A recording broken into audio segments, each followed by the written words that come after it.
Magandang umaga, Pilipinas. Narito ang magiging lagay at taya ng panahon ngayong Miyerkules at sa mga susunod na araw.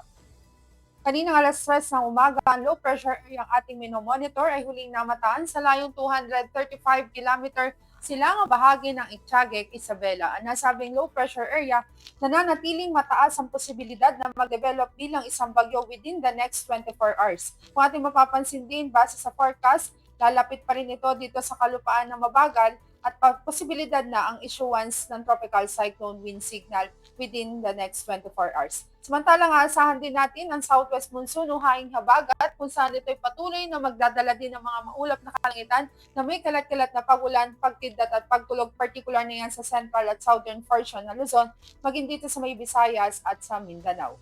Aasahan nga natin ngayong araw dito sa Luzon, particular na sa Ilocos Region, Cordillera Administrative Region, ganoon na rin sa Cagayan Valley at sa Nueva Ecija, dulot ng low pressure area, ang maulap na kalangitan na may kalat-kalat na pagulan, pagkidlat at pagkulog. Sa ibang nalalabing bahagi naman ng Luzon, particular na yan dito sa Metro Manila, sa Calabarzon, sa Mimaropa, Bicol Region, ibang nalalabing bahagi ng Central Luzon, aasahan din natin ang maulap na kalangitan na may kalat-kalat na pagulan, pagkidlat at pagkulog, dulot naman ng southwest monsoon. Para naman sa maging agwat ng temperatura, aasahan natin dito sa Philippine Rice, maging sa Kawayan, maglalaro ang temperatura sa 24 to 32 degrees Celsius. Sa Baguio, aasahan ng 16 to 23 degrees Celsius at dito naman sa Pampanga, aasahan ng 24 to 29 degrees Celsius. Dito sa Metro Manila, aasahan natin ng 25 to 30 degrees Celsius. Sa Legazpi, aasahan natin ng 25 to 31 degrees Celsius. At dito naman sa Kalayaan Island, ganoon na rin sa Palawan, aasahan ng 25 to 32 degrees Celsius.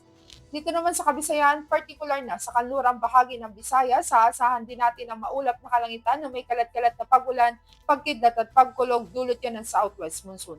Para sa ibang nalalabing bahagi ng Visayas, ganun na rin ang buong Mindanao, asahan naman natin may gradual na pagganda ng panahon, bahagi ang maulap, hanggang sa maulap na kalangitan, ngunit may mga posibilidad pa rin ng mga pulupulong pagulan na kung minsan ay may pagkidlat at pagkulog. Para naman sa magiging agwat ng temperatura, asahan natin dito sa Tacloban, maglalaro sa 26 to 31 degrees Celsius. Sa Mactan, maging sa Iloilo, aasahan ng 25 to 31 degrees Celsius. Dito sa Mindanao, particular na sa Cagayan de Oro City, ganoon na rin sa Davao, aasahan ng 24 to 32 degrees Celsius. At sa Zamboanga, aasahan ng 24 to 31 degrees Celsius.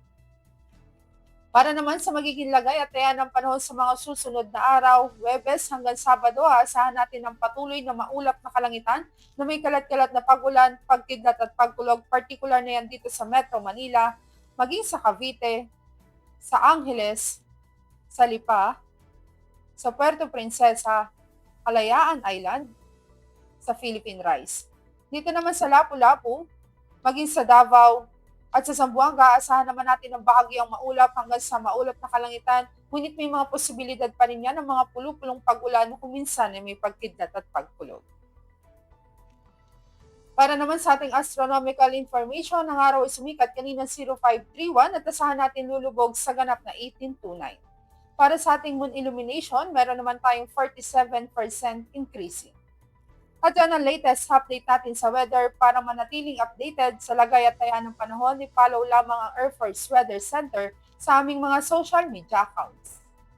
Sa ngalan ng aming commanding officer na si Colonel Alvin John Cugador, Philippine Air Force General Staff Corps, I'm Sergeant Jessa C. Cuenca, Weather Forecaster ng Air Force Weather Center. Muli magandang umaga, Pilipinas.